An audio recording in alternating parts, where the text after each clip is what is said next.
If all animals were horse-sized, which would be the most majestic to ride into battle? A peacock. Dragonfly. A queen bee. Imagine riding her and a horde of bees just keep following behind you. Hummingbird. Rhinoceros beetle. A gerbil. Imagine your mighty steed packing its cheeks with the bodies of your enemies. Wolf or black panthers. If its physical strength is not a problem, then peacocks. A crow, that would be evil. Fennec fox. Those ears, man. Flying squirrel. Tardigrade. A bearded dragon would be fun. A Maine Coon. I don't know about majestic, but I'm riding a Chihuahua. A horse-sized Chihuahua will be a terror. Honey badger. I'd say a skunk. Horse-sized skunk. Armed and ready. Me riding into battle with a necklace of little tree air fresheners. Plus when they are threatened and stomp on the ground and stuff? Imagine that, but in huge stinky scary size. A horse. I'd have the only horse-sized horse on the battlefield. Porcupine. Capybara. Platypus, obviously. What is a very interesting or odd psychological phenomena or fact? The frequency illusion, Baader-Meinhof phenomenon. The frequency illusion is when you start noticing something for the first time and suddenly it appears that this something suddenly crops up everywhere. In reality, this is not true. A good example is a, not currently trending, word you heard for the first time. Suddenly you read and hear this word all the time. I had a customer who knew that her entire family had been replaced by actors. Those had gone through extensive surgery and training to mimic their body language, way of speaking and such, while all memories of the relative they replaced had been transferred to them with a chip in the arm. She told me she was a nurse and had witnessed this in other cases. It's really crazy. This actor lives in the house of your relative, looks like him, speaks like him, knows everything that happened 20 years ago. But this isn't your relative. She was 100% convinced of this, not the smallest doubt. Her main concern was what happened to her real family. Only years later I learnt this is called Cagra delusion. I hope she got help, and that she could reunite with her family. Placebo effect is the one that is the strangest to me. It's so wild, like fake thing that causes a real effect. What's even more wild is the placebo effect works on animals, and it works on humans when you tell them they're getting a placebo and show them it's a placebo. It's so weird. Déjà vu, finding something unfamiliar on a subjective level, when we know it is familiar on an objective level, e.g. walking around an area you know from childhood. Basically the opposite of déjà vu. Your brain kind of defrags irrelevant information. If you go on a long, uneventful drive, you might only remember the first and last 10 minutes, or something unusual in between, but your brain deems it pointless. I don't recall the scientific term with any certainty, but doorway syndrome. Basically, you think of one thing, then walk through a doorway, and it's gone, filed away into matters relevant to the room you just left. This is why you often forget why you just walked into the kitchen. I was reminded of this today. It's possible for the human brain to read an incorrect sentence properly by filtering out excessive words. For instance, there were two of the word the in the first line.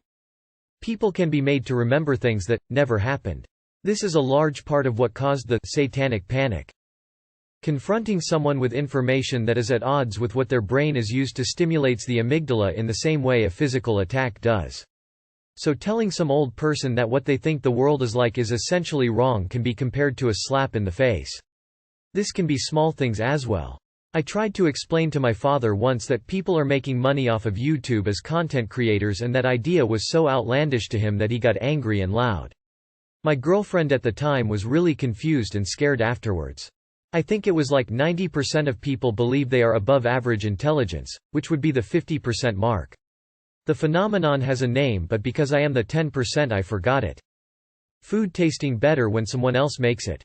Blindsight, blind people who have an awareness of their surroundings. Their brains still process data from their eyes at a certain level, they just can't consciously see anything. Tachypsychia. Essentially, under situations of extreme stress, your mind starts processing information at such a high rate of speed that time seems to slow down in your perception. Victims of car crashes experience it. I experienced it during my first firefight in Afghanistan. It was like the entire world was slow motion. Famously, you saw Tom Hanks' character Captain Miller in Saving Private Ryan experience it during the Normandy landing sequence. I'm not sure how true this is, but a woman was diagnosed through voices she had heard telling her exactly where to go and where the tumor was. If anything, it's a good read. Link to the story. Placebos still work if you know they're placebos. The opposite phenomenon is called a nocebo and also exhibits the same effects. Every time you remember something, the memory changes a little. All our memories have, while not a timestamp, a vague chronological order. Without having a date or time to include in the memory, we still know that something happened an approximate distance in the past, or just a moment ago, or in a particular order. The problem is, very occasionally a memory is missing that chronology and so we have no idea when it happened. This is the most likely and common reason for déjà vu. We see something and it immediately falls into a vague, "it happened at some point" timeline. Because we only know it happened some time in the past, we think that it is a separate event from the one that is currently happening, so we think it has happened twice. Fatal familial insomnia, FFI. You basically cannot sleep and you go insane as a result until you die. Fact 1. It's common for victims of violent crimes to forget key details. Even if they saw everything, because their brain is focusing more on how to survive than how to identify the perp. It's rare for prosecutors to have a victim who remembers everything about the perp or the place, which makes the trial difficult because we often assume that victims will remember all the key details. In fact, they're more likely to remember minor details like smells and sounds. Fact 2. If you keep the first and last letter in every word in the same spot but rearrange the middle letters, your brain can automatically figure out the words.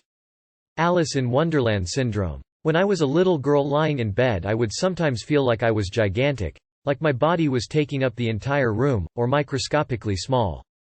Wins up, this is an actual thing that happens to a fairly large amount of people, although normally just a few fleeting instances in their lifetime.